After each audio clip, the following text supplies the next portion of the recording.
Monsieur, s'il vous plaît. Oui. Bon, d'abord, les classiques et Bergson.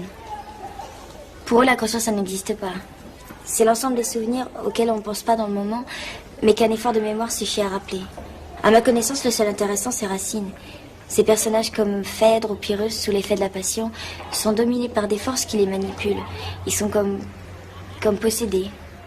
Pour Racine, c'est Dieu qui agit. Seulement les forces que ce Dieu utilise sont les mêmes que celles de l'inconscient freudien. Mademoiselle Mathilde, prenez ma place.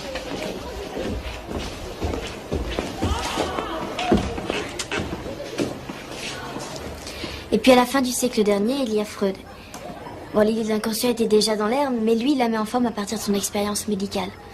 L'inconscient, c'est l'ensemble des souvenirs ou représentations refoulées totalement ignorées du sujet, qui parfois réapparaissent sous la forme du symptôme. Ça veut dire que tous les gens sont agis par des forces, des désirs, des sentiments qu'ils ignorent totalement, comme dans les névroses de destinée. C'est-à-dire ? Il y a des gens qui sont comme prisonniers de leur destinée. Ils rencontrent toujours les mêmes drames, les mêmes amours malheureuses. On a l'impression qu'ils sont jouets de la fatalité.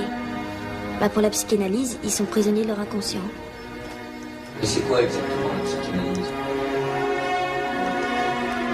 Au début, Freud essaie de soigner les hystériques, les malades atteints de troubles comme la paralysie, mais sans raison organique. Et en fait, ces gens sont prisonniers d'idées, de désirs refoulés et interdits, et donc inconscients. Et peu à peu, Freud arrive à vaincre les résistances du malade. Le souvenir traumatisant devient conscient, le malade en parle, et le symptôme disparaît. Et ça marche vraiment à tous les coups ?